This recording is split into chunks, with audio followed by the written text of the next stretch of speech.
교회가 아름답고 은혜롭고 부흥되니까 우리 성가대도 아름답고 찬양이 더욱 은혜롭고 동네도 새롭게 아름답게 발전하는 걸 볼 때 모두가 하나님 은혜로 알고 감사합니다.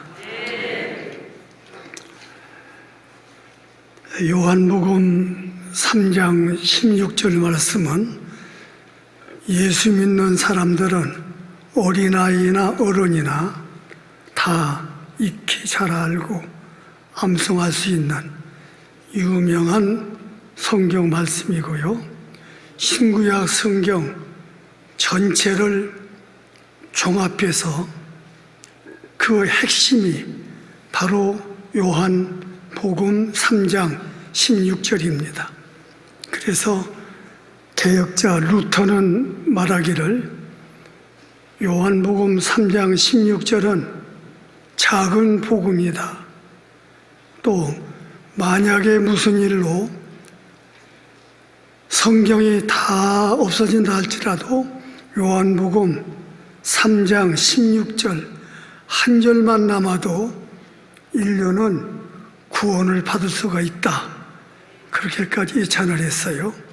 이렇게 유명한 여러분이 잘 아시는 성경 말씀을 오늘 본문으로 읽어드렸어요. 하나님이 세상을 이처럼 사랑하사, 여기 나오는 이 사랑이라고 하는 말씀은요, 여러분 잘 아시는 대로 그 헬라 말 원어에는 세 가지로 뜻이 나옵니다. 엘로스, 필레오, 아가페. 여러분 잘 아시는 대로 엘로스는 애정, 인간이 상호 간의 애정을 말하고, 필레오는 우정, 친구 간의 우정을 말하고, 아가페는 하나님이 인간에게 내리시는 신적인 사랑입니다. 이 사랑은 인간 세계에는 없어요. 원래요. 하나님이 가지신 사랑인데 그 사랑이 하나님을 통해서 인간에게 내려온 사랑. 그래서 예수 믿고 은혜 받은 사람만이 이 아가페의 사랑을 실천할 수가 있고요. 사실 크리스마스는 하나님의 이 아가페의 사랑이 인간 세상에 성육신에서 오신 것이 예수님이십니다. 그래서 크리스마스를 한 주를 앞두고 크리스마스와 하나님의 아가페의 사랑, 그런 제목으로, 여러분 어때요? 제목만 들어도 은혜되지 않아요? 좋지요? 크리스마스와 하나님의 아가페의 사랑, 그런 제목으로 하나님 말씀을 전하는 가운데 이 은혜로운 좋은 계절에 한 분도 빠짐없이 은혜 받고 돌아가는 귀한 시간이 되기를 축원합니다. 그럼 먼저 하나님의 아가페 사랑의 보미를 말하겠어요. 보미. 에베소 3장 18절 19절에 보면 능히 모든 성도와 함께 그 넓이와 길이와 높이와 깊이가 어떠한 것을 죄송합니다.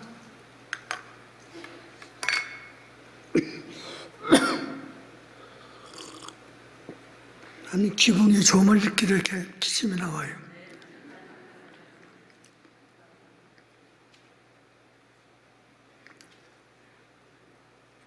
너희에게 충만하게 하시기를 원하노라. 모리슨이라는 과학자가 쓴 인간은 홀로 있지 않다 라는 책이 있는데, 그 책은 과학자의 눈으로 바라본 하나님이 창조한 이 세계가 얼마나 아름답고 신비한 것을 말한 내용이거든요. 예를 들면 태양과 지구와의 거리가 적당하다는 거예요. 만약 지금보다 조금만 더 멀면 지구는 너무 추워서 다 동토가 됩니다. 얼음바다가 돼요. 생물이 살 수가 없어요.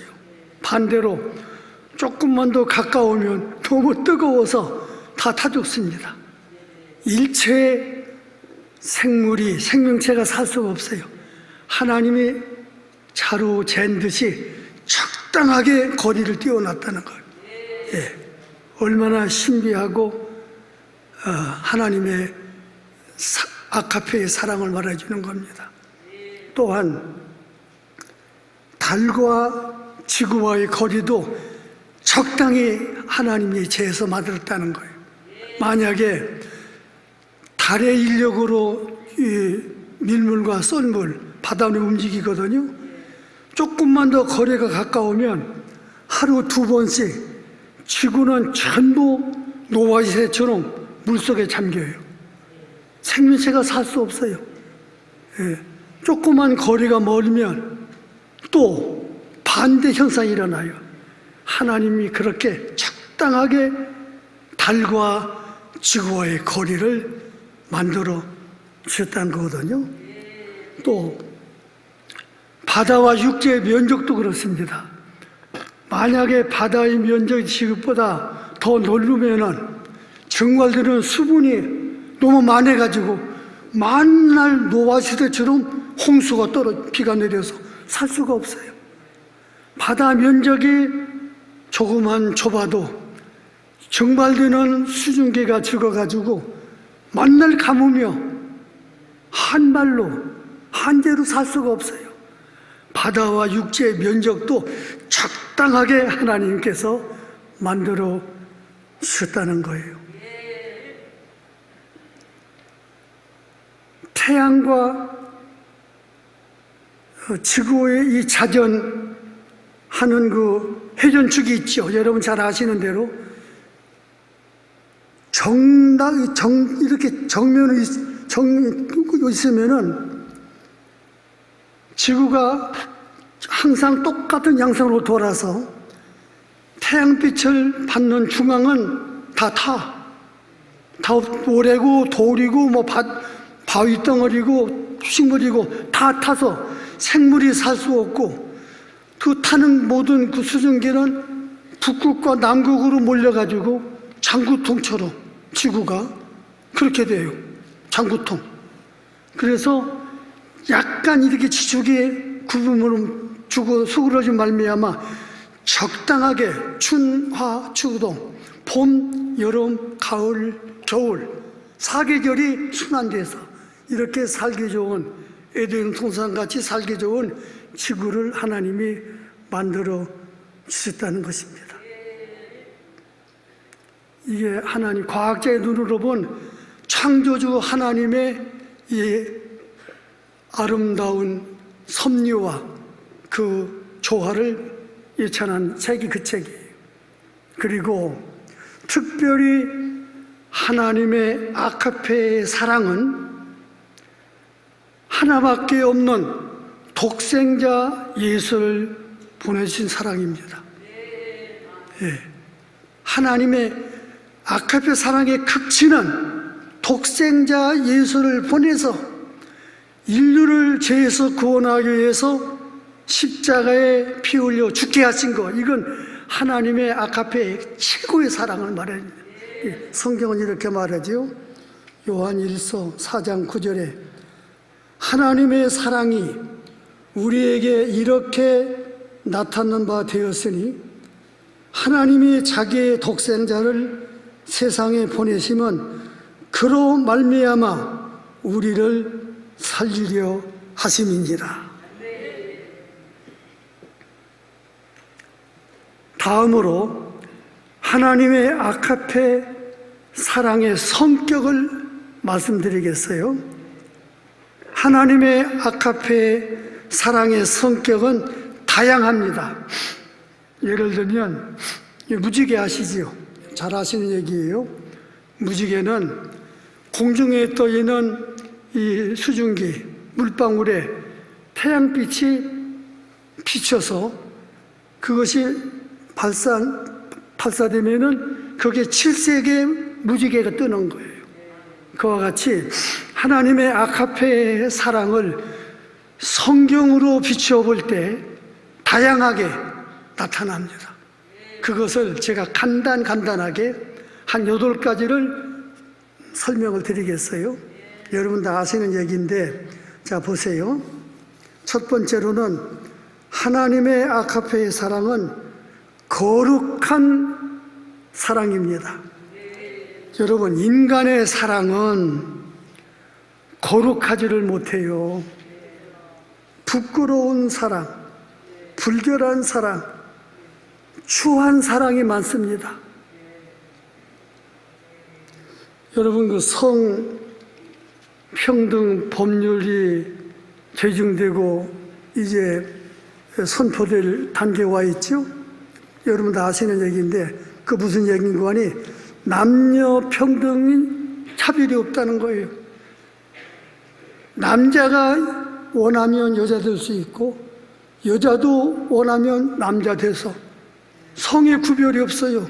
그래서 앞으로 얼마 안 가서요, 여러분의 가정에 수염난 며느리가 들을지 몰라요.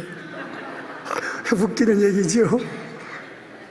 수염난 며느리, 성평등이에요. 예, 인간의 사랑은 그래요. 불결해요. 부끄러워요. 말하기도 창피해요.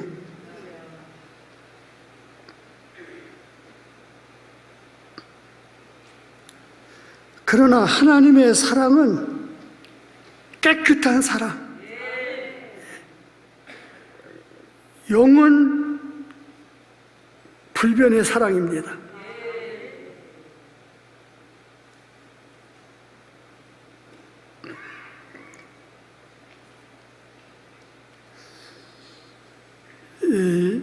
이혼율이 굉장히 심하지요. 통계에 의하면, 여러분 놀라지 마세요. 결혼한 부부 중에 3분의 1이 이혼하고 있습니다. 우리나라에 100년 가약하고 거뭇놀이 파풀이 될 때까지 행복하게 살자고 해서 결혼해서 가정을 이루는데, 그 중에 3쌍 중에 1쌍은 이혼해요. 결혼이 뭡니까?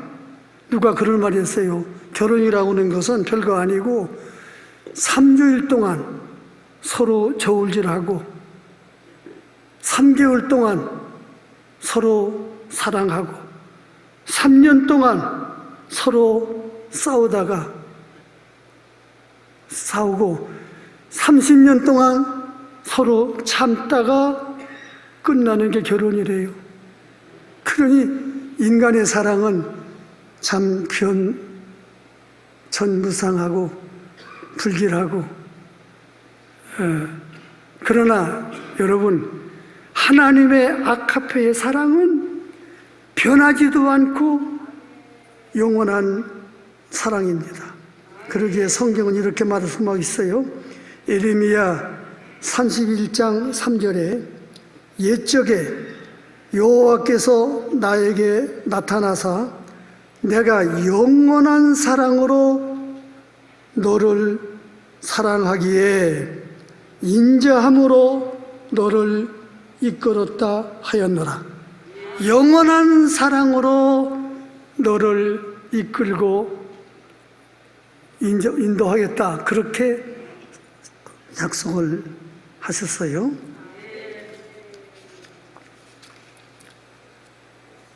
요한복음 13장 1절에 예수님께서 십자가에 돌아가시기 직전입니다. 6월절 전에 이렇게 말씀했어요. 6월절 전에 예수께서 자기가 세상을 떠나 아버지께로 돌아가실 때가 이른 줄 아시고 세상에 있는 자기 사람들을 사랑하시되 끝까지 사랑하시니라. 끝까지. 히브리 13장 8절에는 예수 그리스도는 어제나 오늘이나 영원토록 동일하시니라.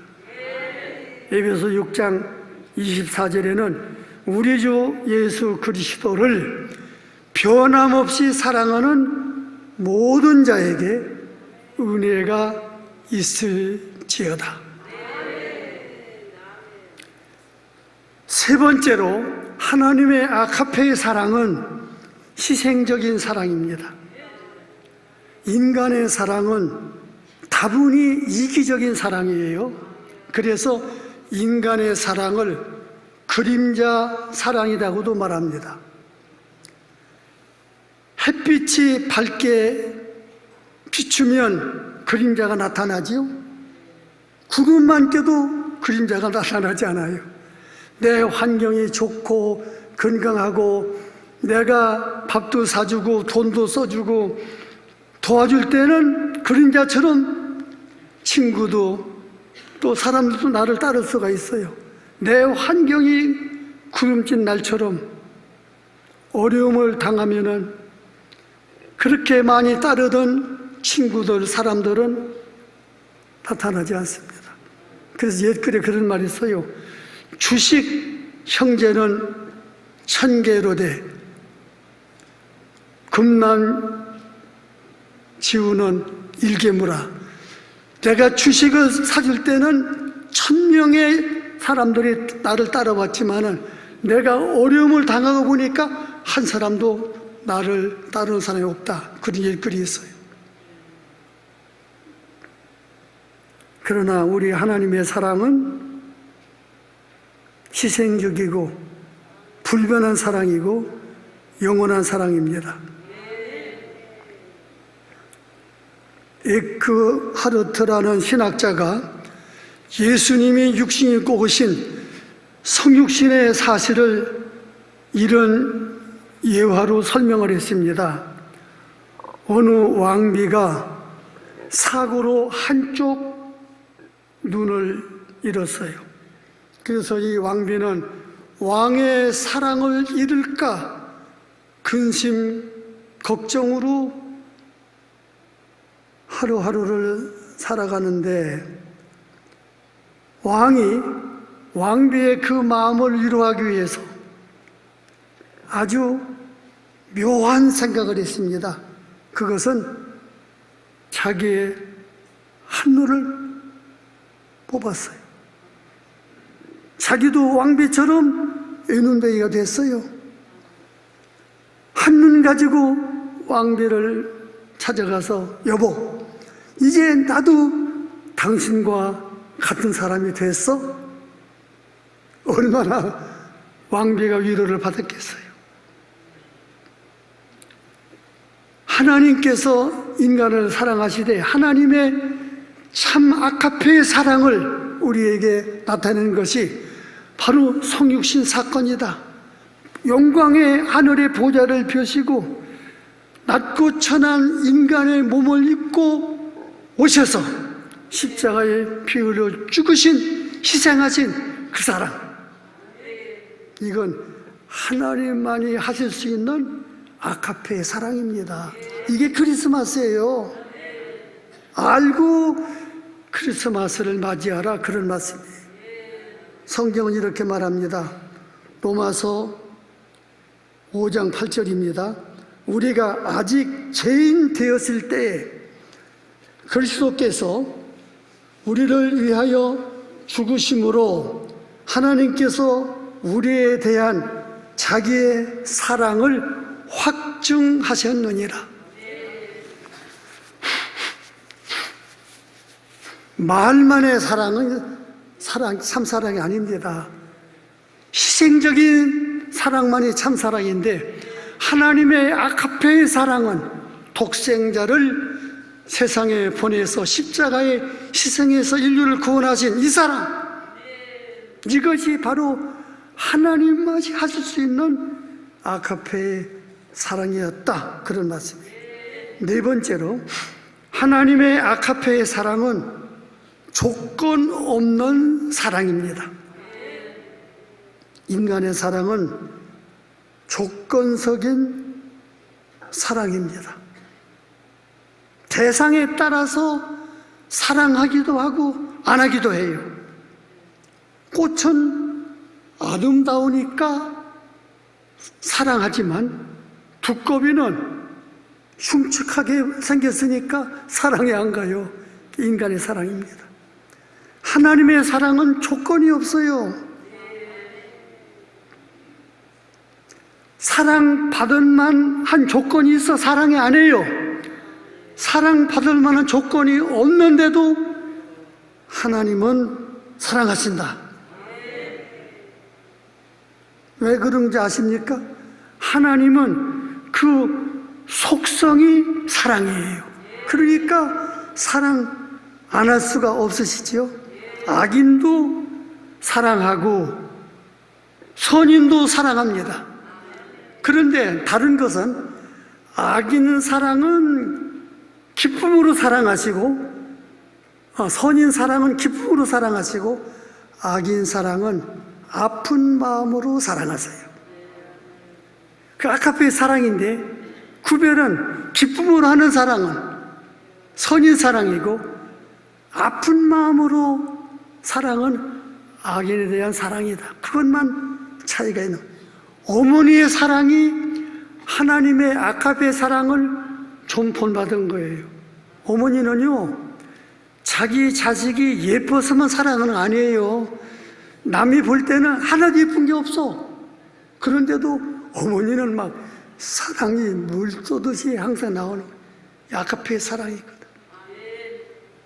다섯 번째로, 하나님의 아가페의 사랑은 공평한 사랑입니다. 인간의 사랑은 편파적인 사랑일 때가 많아요. 누구나요? 가령 이삭과 리브가의 가정 얘기 여러분 아시지요? 이삭은 자기 큰아들이 들에 나가서 사냥해서 잡아오는 그 고기를 요리해 주는 것, 거기 정이 들어서 에서를 사랑했고, 리브가는 둘째 아들 야곱이 내성적이에요. 밖에 나가 운동하거나 사냥을 나간 일이 없어요. 집안에서 엄마 도와서 설거지도 해주고 청소도 해주고, 그러니까 어머니 리브가는 야곱을 사랑했고 아버지 이삭은 에서를 사랑했고, 이 편파적인 사랑이 그 가정에 불화와 비극을 가져온 거예요. 하나님의 아가페의 사랑은 공평한 사랑입니다. 남녀노소, 빈부, 귀천 차별이 없어요. 소속도 지역도 상관이 없어요. 어느 당이냐, 어느 지역에 사느냐, 그거 하나님 구별하지 않습니다. 하나님의 사랑은 공평한 사랑이다. 마태 5장 45절에 여러분 잘 아시죠? 하나님이 악인과 선인에게 비를 똑같이 내리시고 햇빛도 똑같이 내려 찌워주신다. 차별이 없다. 이건 인간은 불가능해요. 하나님의 아가페의 사랑만이 이런 공평한 사랑을 베풀어 주신다. 여섯 번째로, 하나님의 아가페의 사랑은 개인적인 사랑입니다. 하나님은 온 인류를 사랑하세요. 동시에 한 사람 한 사람 개인도 사랑합니다. 이건 인간은 불가능해요. 하나님만이 이 아가페의 개인적인 사랑을 하실 수가 있어요. 하나님은 태양빛을 하나하나 모든 인간과 모든 사물에 똑같이 내려주십니다. 저 높은 산 정상에 있는 소나무에게도 하나님은 햇빛을 쬐어주시고, 깊은 골짜기 잡초 가운데 나 있는 그런 꽃에게도 똑같은 햇빛을 쬐어주십니다. 이게 바로 하나님의 공평한 개인적인 사랑이. 요한복음 10장에는 유명한 목자와 양 비유가 나오지요. 거기서 목자는 양을 그냥 한 무리를 몰고 다니면서 먹이는 게 아니에요. 목자는 성경에 그랬어요. 한 마리 한 마리 양을 각자 이름을 져줘요. 여러분 자녀를 낳으면 다 이름 져주잖아요. 양 한 마리 한 마리 이 호요 이름이 있어요. 예. 그리고 한 마리 양만 잃어도 그 양을 찾아 나서서 찾았을 때 너무 기뻐서 어깨에 메고 온다. 개인적인 사랑입니다. 온 인류를 사랑하시지만은 하나님의 아카페의 사랑은 여러분 한 분 한 분의 이름을 아시고, 심지어 여러분의 이 머리털어까지 해시고, 개인적으로 하나님이 사랑하신다. 이건 하나님의 아카페의 사랑만이 가능한 사랑입니다. 얼마나 감사해요. 아멘이 안 나와요? 7번째로, 하나님의 아카페의 사랑은 고난을 통해 주시는 사랑이기도 합니다. 베드로전서 5장 10절에 보면은 모든 은혜의 하나님 곧 그리스도 안에서 너희를 부르사 자기의 영원한 영광에 들어가게 하시니가 잠깐 고난을 당한 너희를 친히 온전하게 하시며 굳건하게 하시며 강하게 하시며 터를 견고하게 하시리라. 여러분, 아비는 자식이 병들면 약을 먹입니다. 쓴 약도 먹이고, 어려서 말을 안 들으면 매를 때려서라도 약을 먹입니다. 그 자식이, 사랑하는 자식이 정신이 병들면, 육신이 병들면 약을 먹이는 것처럼 정신이 병들면 채찍을 드는 거예요. 매를 때리는 거예요. 하나님 아버지께서는 우리가 정신이 병들면, 범죄하면, 잘못되면 고쳐서 완전하게 만들기 위해서 징계의 채찍을 때리신다. 계시록 3장 11절이죠. 물은 내가 사랑하는 자를 책망하여 징계하노니 그러므로 네가 열심을 내라 회개하라. 아카페의 사랑 가운데는 징계하시는 사랑도 있다. 그 징계를 통해서 그를 회개시키고 고쳐주시고 완전케 하신다. 마지막 8번째로는요, 하나님의 아카페의 사랑은 소망을 주는 사랑입니다. 여러분, 마귀가 인간을 지옥으로 보내는데 제일 효과적으로 쓰는 무기가 절망이라고 그래요. 철학자 킬케고르이 그런 말이 있죠. 절망은 죽음에 이르는 병이라고요. 서양 속담에 그런 말이 있습니다. 아무리 어두운 캄캄한 밤일지라도 자세히 하늘을 살펴보면 한두 개의 별을 발견할 수가 있다. 아무리 이제는 내 인생 끝장이다, 더 살 이유도 용기도 없다, 끝내자, 그런 절망스러운 상황 속에서도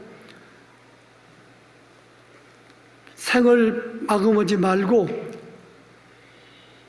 동서남북 사방이 길이 막혔을지라도 우로 하늘을 바라보면 길이 열려 있다고 말이에요. 예레미야 29장 11절입니다. 여호와의 말씀이니라. 너희를 향한 나의 생각을 내가 아나니 평안이요 재앙이 아니라 희망을 주려는 것이다. 이게 하나님 아카페의 사랑이에요. 매를 맞으면서도 사랑의 매다, 나를 구원하고 축복하기 위해서 주시는 채찍의 매다. 끝으로요, 드릴 말씀은 하나님의 아카페 사랑에 대한 인간의 반응, 결론적으로 이 말씀 드리고 말씀을 마치겠어요. 외국 선교의 창시자이신 스토스라는 목사님이 이런 말씀했어요. 잘 들어보세요. 예수 그리스도가 나의 하나님이시고 나를 위해서 죽으신 것을 사실로 믿는다면 그분을 위해서 내가 드리는 희생이 아무리 대단한 것일지라도 나의 희생이 크다고 말할 수 없어야 한다.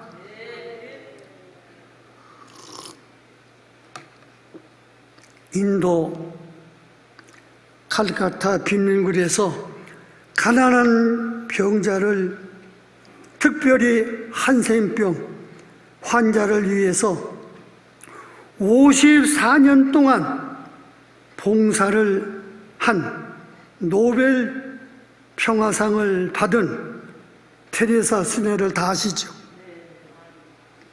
그에게 한 기자가 며칠 동안 같이 지내보고 이런 질문을 던졌습니다. 나는 세상에 돈을 다 준다 해도 당신이 지금 하는 일을 도저히 할 수가 없겠습니다.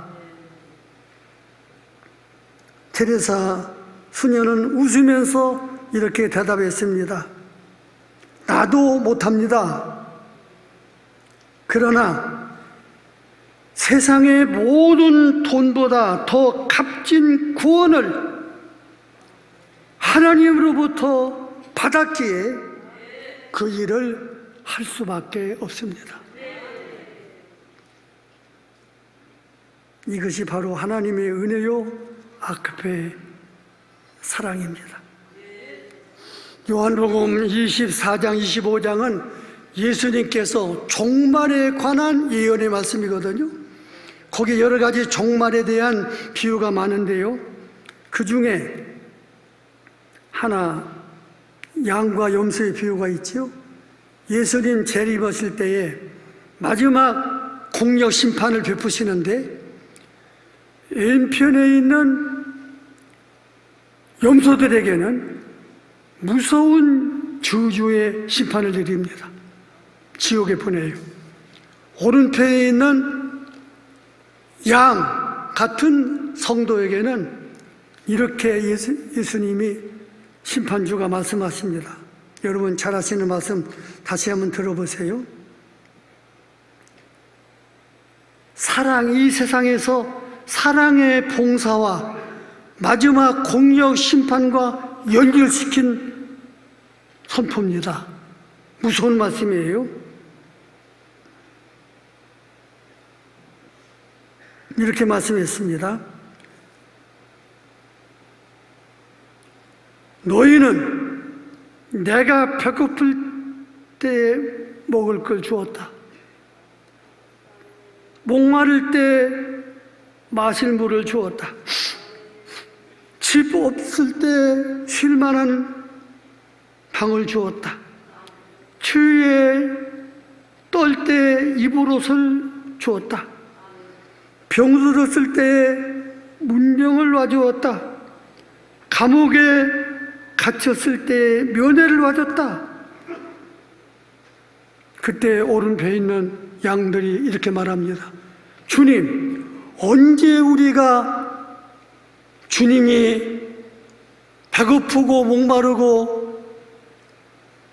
쉴 자리가 없고 병들고 옥에 갇혔을 때 그렇게 주님께 할 일이 없습니다. 그런 일이 우리 한 일이 없습니다. 그때 주님이 하신 말씀 들어보세요. 이렇게 어려움을 당하는 형제에게 베푼 것이 곧 내게 한 것이니라. 너희를 위해서 하나님이 준비하신 천국의 모든 복을 들어와 받아라. 그렇게 선언했다는 말씀이 25장에 나온. 여러분, 말씀을 맺추겠습니다. 2022년도 크리스마스를 한 주간 앞두고 4주간에 걸친 대림절 마지막 주일을 맞이했어요. 여러분, 대림절이 무엇인지 잘 아시죠? 알고 대림절을 지내고 계시지요? 대림절은 에드벤트란 말인데 그 뜻은 두 가지가 있어요. 초림 오신 예수를 기다리고 맞이하는 것과 다시 오실 재림의 예수를 기다리고 맞이하는 두 가지 뜻입니다. 대림절이요. 과거 오신 예수님만 맞이하는 크리스마스가 아니고요, 불언간에 다시 오실 재림하실 예수님을 맞이하기 위해서 준비하는 게 대림절이래요. 뜻을 알고 대림절을 우리가 보내야 됩니다.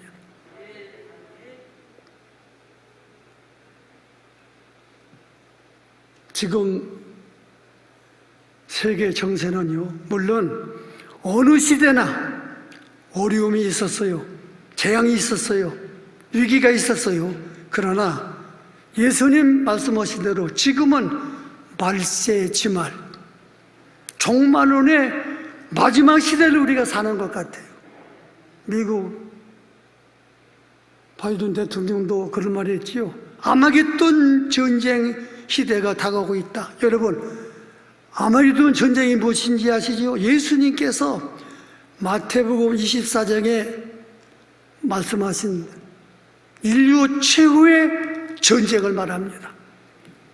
핵전쟁을 말하는 거예요. 지금 미국, 중국, 러시아 등 몇 나라가 보유하고 있는 핵무기를 10분의 1만 써도 세계 인류는 전멸입니다. 살아남을 자가 한 명도 없어요. 그래서 성경은 말하기를 이 아마겟돈 전쟁, 인류 최후의 핵전쟁, 이 전쟁의 재난을 하나님이 감하지 아니하면 육체로서 살아남을 자가 없기에 하나님의 택한 백성을 위해서 환난날을 감하리라. 감해주겠다. 우리는 절망할 필요가 없어요. 아마겟돈 전쟁이 일어나도 그때가 예수님이 재림, 동시에 구원받은 성도는 환난을 면하고 들림받는 그런 새 시대가 오니까 예수만 잘 믿으면 핵전쟁이 일어나도, 아마겟돈 전쟁이 일어나도 우리는 들림받고 예수님을 영접하고 다시는 이런 재난과 질병과 고난이 없는 영원한 천국에 들어가니까 예수만 잘 믿으면 아무 걱정 없습니다.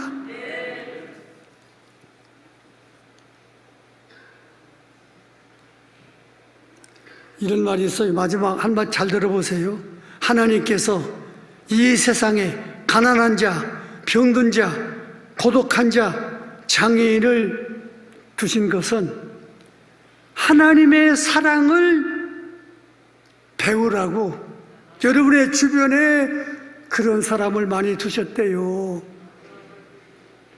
크리스마스를 맞이해도 전혀 하나님의 아카페의 사랑을 홀이라도, 홀이가 뭔지 아십니까? 새틀이에요.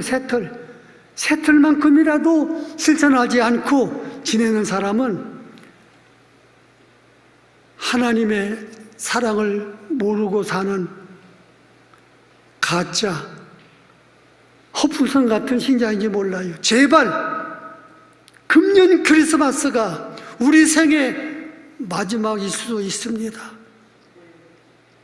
코로나 2년여의 이 재난을 보내면서 우리의 도움을 요청하는 국내에 얼마나 많은 분들이 우리의 도움을 바라고 있습니까? 제발 평화스러운 얼굴, 웃음뜬 얼굴, 다정한 말 한마디, 나도 돈이 없으면 말이죠. 있으면 그 얼굴을 가리운 자선가 있죠. 해마다 크리스마스 때 거액의 돈을 뭉칫도 놓고 이름도 밝히지 않고 사라지는 그런 숨은 천사는 못 될지라도 여러분이 할 수 있는 힘까지 적든 많든 말 한마디라도 웃음뜬 얼굴 하나라도 적은 물질로라도 사랑을 베풀고 맞이하는 의미 깊은 크리스마스 성탄이 되기를 주의 이름으로 축원해 드립니다.